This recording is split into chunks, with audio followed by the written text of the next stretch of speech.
Alright, what is up, everybody, and welcome to the first official podcast. So, I guess before we get started here, I just want to say, since this is the first one, I guess the idea behind this podcast is I've had a lot of thoughts recently, and there's a lot of stuff that I've been doing, and so at the moment, this is kind of more for me to just kind of have a place to collect all my thoughts and kind of keep track of the progress that I'm making. But I hope that it's relatable to whoever is watching this as well. And without further ado, I guess we'll get started. I had a few points that I wanted to touch on today. I guess we'll just start with how my week's been going. I feel like I've learned a lot this week. So, started Monday. I got up at 5 a.m. every day this week except for today. So recently, throughout the last month, the month of March, I kind of fell off of schedule. I feel like I was doing really well with working towards what I needed to do, but in March, I kind of hit a breaking point, and I would kind of say nothing went well for me in March. It was kind of just a downhill spiral, and right now, April, we're kind of trying to come up and catch back up from everything I've done in January and February. So to get back into schedule, we started getting up at 5 a.m. every day, and I've found for me personally, that's really helped me to be productive and get the work that I needed to do done. Because for me, I don't know, I have an issue working past like the afternoon. Once it hits noon, I get a lot less productive. And so the first few hours when I wake up is like kind of my go time. And so I find that by waking up at 5 a.m., it gives me like an extra amount of period for me to work and get stuff done. So I've been trying to do that, and I've managed to this week. And the more you do it, the easier it gets. And it's definitely something I would recommend you try if you feel like you're struggling with something. Personally, I feel like I always knew I enjoyed the mornings, but it was always very difficult for me to get up. But I've kind of surrounded myself, or I've found a community that has kind of helped me do that. So I have this professor that I took last quarter, and she runs a boot camp at 6 a.m. at her house on Tuesdays and Thursdays every week. And so last quarter, I started going to them, and they've really helped me to get locked into the schedule, because in order to make it to those, I typically wake up at 5, I brush my teeth, I drink my water, and then I get changed and get ready, and then I'm out the door by about 5:30, 5:40. It takes about 25 minutes to get there by 6. And so in doing that, I kind of started with that at first, and then I slowly expanded to trying to do that for basically every day instead of just Tuesday and Thursday. And I think that's really helped with my productivity. And so, yeah, that's, I guess, point number one I wanted to make. And for future me, I hope that's something you keep up with and you keep doing. As far as progress goes, I think progress is kind of one of the things that's really hard to see. And I'm sure a lot of people can relate to this. I don't think my mic is working. I'm sure a lot of people can relate to this, but when you're working on like big projects, like right now, this is something that I've been wanting to do for a while. If you ask one of my best friends, Nathan, we went on a road trip in January to a movie premiere, because we actually were extras in a movie, and so we got to go to Palm Springs for a movie premiere. And I said to him during that trip that I wanted to start a podcast and just kind of talk about life and the stuff, because I feel like a lot of things in everybody's life is relatable, but it's just never talked about.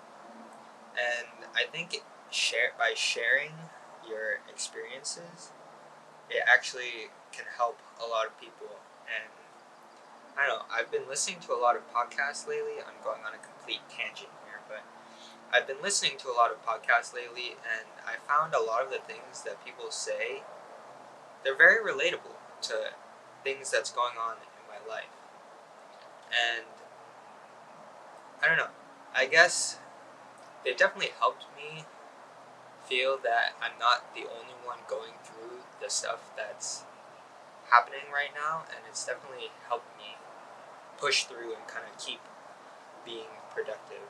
So I guess what I was saying before about progress is kind of hard to see when you're first going through it. And I think on the bigger projects, it's like you don't see anything happening until you get to the end of it. And in moments like that, I think it's really important to just kind of, sometimes if you feel like you've been working for a long time and you feel like you're getting nowhere, just take a step back and think about all of the little steps that you've taken. And you'll slowly start to realize that while you might not be at your goal yet, you are making it a little bit closer every day. And one concept I've been kind of living life by right now is 1%. If I can get 1% better every day, then I'm doing great, and that's all I need. Because if you think about it, if you get better by 1% every day in a whole year, you'll be over 3 times better than you were at the start. And so, I guess for an example, for something that I've been working on, let me go to my notes, I had some stuff written down. But one thing that I tried to do this week, or I try to do every day now, is to seek one little act of discomfort every day. And for me, I was never one of the people that would say hi to people first, or I was more of like the quieter person in a group, I guess. And so I went on a hike this weekend. On Friday over to Saturday, we went backpacking, and I made it an effort to say hi to every single hiker or person that we saw on the trip first. And I actually did that, and in doing that, like, obviously that's not a big thing, and it's not a lot of progress, but to me, I feel like that's that 1%, and if I keep doing that 1% each day, eventually I'll get to where I want to go. So I guess a second topic I wanted to talk about, maybe this is the third now, but I think it's important to take micro adventures. So for me, I'm in a small town. I'm in San Luis Obispo. I'm here for college, and for me, the town's a little small, and I feel like sometimes I get caught up in my work and I don't leave the house too often, and it kind of makes me feel like I'm trapped here a little bit. And so I've really made it an effort, or I guess I'm starting to make it an effort, because I've realized that when I feel like I'm trapped in this space, I don't know, it definitely brings my mood down. So the power of micro adventures, I think, are really significant. Like, for example, throughout this week, I've been working and working, like, from the time I got up, right, until probably about 4 or 5 o'clock, and then after that, I'd kind of check out, and then it'd be micro adventure time. So, one example of something I did, I guess, is just one day I took a drive out to just the middle of nowhere in the forest. I just parked my truck, and I just climbed in the back with this book, Mastery Manual, and I just sat there and started reading, and I just stayed there and absorbed kind of nature, the sounds, and just kind of had some time to decompress. And just that little bit right there kind of elevated my mood a lot, and it kind of recharged me for the next day. And so I think the benefit of that, even if it's not something big, I think is really important.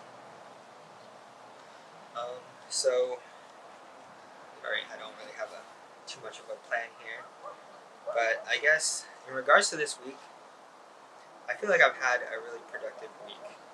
I guess this segment will just be kind of me updating myself on my progress, but I feel like I've had a really productive week. And if I go to my notes, here's why. There was this one day this week, I believe it was Thursday, that I would say it was my most productive day of the week, and I guess I'll just explain how it went to you guys right now. But I woke up at 5 a.m. and I read the book. So I've been trying to read one chapter out of this book every day when I wake up. Typically, that's when I'm in the bathroom. I don't know if that's too much TMI, but typically that's when I do it, just to kind of save time and multitask a little bit. But after that, I drove to boot camp, and when I drove to boot camp, I was driving somebody, and it was somebody that I never really talked to that much, because there's like a carpool, but it was just the two of us this time. And typically, I'm not great at one-on-one situations, and so I made it an effort to just keep the conversation rolling. It didn't really matter what we were talking about. I just kind of went and said whatever, and it was my goal in that moment to just kind of, keep it rolling, make sure there was no awkward moments, and I feel like I did pretty well. And then after boot camp finished, it was around 7 a.m., so we went back home, and then I went to my first food class. It's kind of a class that I just took on the side, just to kind of balance out my engineering curriculum, because, I don't know, I take too many math classes and I just can't handle it, so I'm taking a food class this quarter just to kind of make it so I'm not taking all math classes. But I went to this food class, and normally I sit down and I just won't say anything in class, or I won't really talk to anybody, and I think maybe part of the reason is just it's an engineering class and people tend to not talk as much, but it's definitely partially me as well. But I made it an effort to talk in this class too, and I've kind of been learning this thing where you hear what people are talking about, right? And you might not be part of the conversation, but you kind of listen in. And then you hear what they're talking about, and then you find this point where you feel like you can enter. And in this case, there was this guy in this class that was talking to somebody about fun classes that he was taking. And so I waited for the time where he finished answering somebody's question, and then I hopped into the conversation. I asked him about this bowling class, and from there we talked for like a good 5 minutes or so, just about classes we've taken at Cal Poly. And that was another little step towards getting better every day. And then after that, I needed to I needed to make a video actually about diversity and inclusion for a study abroad trip that I'm doing this fall. I'll probably talk about that in a different podcast, but I had to do that. And so for this essay, I decided to watch some diversity TED Talks just to kind of get a better idea of what I guess it was and some things that like actually help. And I actually found that very interesting. I feel like I could go on for that for a whole nother time. But I guess the brief summary of that is I found inclusion is kind of really an important thing, and it's something I guess I could kind of relate to because I feel like I've been on the back end of it. And what I kind of learned while watching the TED Talks is a lot of places have diversity, and you can have diversity without inclusion. And so the inclusion part is not just like an extra part that's tagged on. It's like just as important as the diversity is itself, if not more than that. So I signed up for this leadership training on campus. I had no idea what it was for, but I just decided to sign up because I was like, why not? Get out of my comfort zone and probably learn some new skills. So I decided to sign up for that. And so I went. It was like a 2-hour course.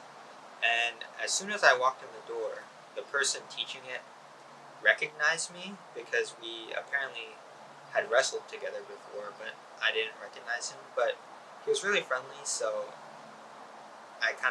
we had a conversation for the first part, and then, I don't know, I walked in that room, and the atmosphere was just, it was a very comfortable atmosphere, I guess, is the best way I can explain it, and I just felt comfortable sharing and talking, and so that kind of leads me into, I don't know what number point this is now, but maybe the 5th one. I guess what I'm trying to say is I think environment and the people that you surround yourself with is very important.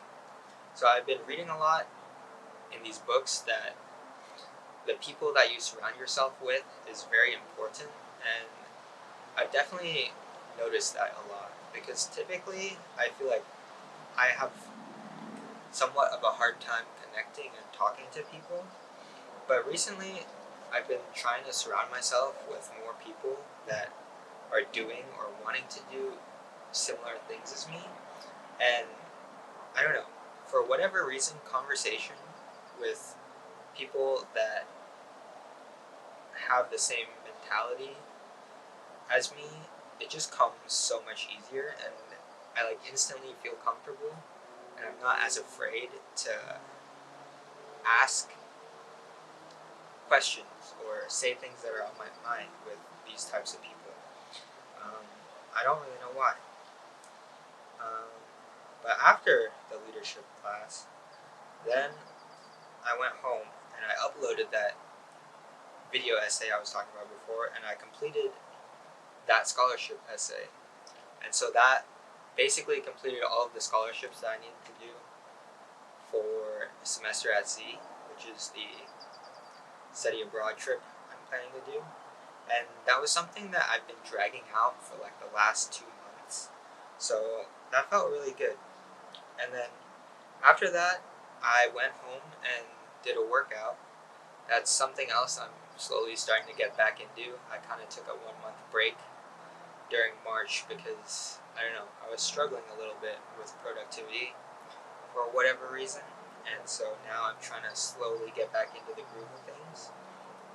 But after that, I worked on a little bit of photography, and then I went to this entrepreneurship meeting on campus, and it was basically talking about creating a startup, and it was very interesting. The people that were there, they knew what they were doing, and they were willing to take risks, and it was really inspiring to be in a group of students the same age as me that have already created a plan that they want to take action on. And I thought I'd be really overwhelmed by that, and it would discourage me because I'd be like, oh wow, these people that are the same age as me have already done so much more, and they have a full thought out business and even a plan, and some of them even had a product already. And I thought that would maybe discourage me a bit, but I don't know. I left there feeling very inspired, and that's something that I'm planning to work through or work towards in the next year. So there will be more to come with that. But since I've been rambling for a while and this podcast I think is at close to 20 minutes, I'll finish up with my day. After that, I just got back and made dinner, and then afterwards, I applied. Right after I finished dinner, I literally applied to the entrepreneurship program, literally same day. I walked there, I talked to all of the people, and it interested me so much that I literally banged out the essay and just wrote the whole thing down and submitted it within like an hour and a half. And that was something I looked at in the past, but kind of wasn't sure about and kind of just let it drag on. I've let a lot of things drag on in the past, and that's something I'm trying not to do so much anymore. And so I literally just wrote the whole application up and sent it in. So that felt really good. So that, I guess, was probably my most productive day I've had this week, and so far we're doing pretty good at getting back on track, I think. So since it's been a while, I think I will end this podcast here. I wanted to end with a quote. I was gonna read something out of this book, but since it's the first one, and since it will likely not be my last, the goal is to shoot this once a week, every Sunday at the end of the week, so that I can kind of fill myself in and kind of keep track of how each week went, and hopefully we make a little bit more progress every week. But the quote I'm going to end today is actually one of my quotes, but it's something I've definitely been trying to live by, and it's a daily reminder to chase your dreams and live limitless. I'll see you guys next week. Goodbye.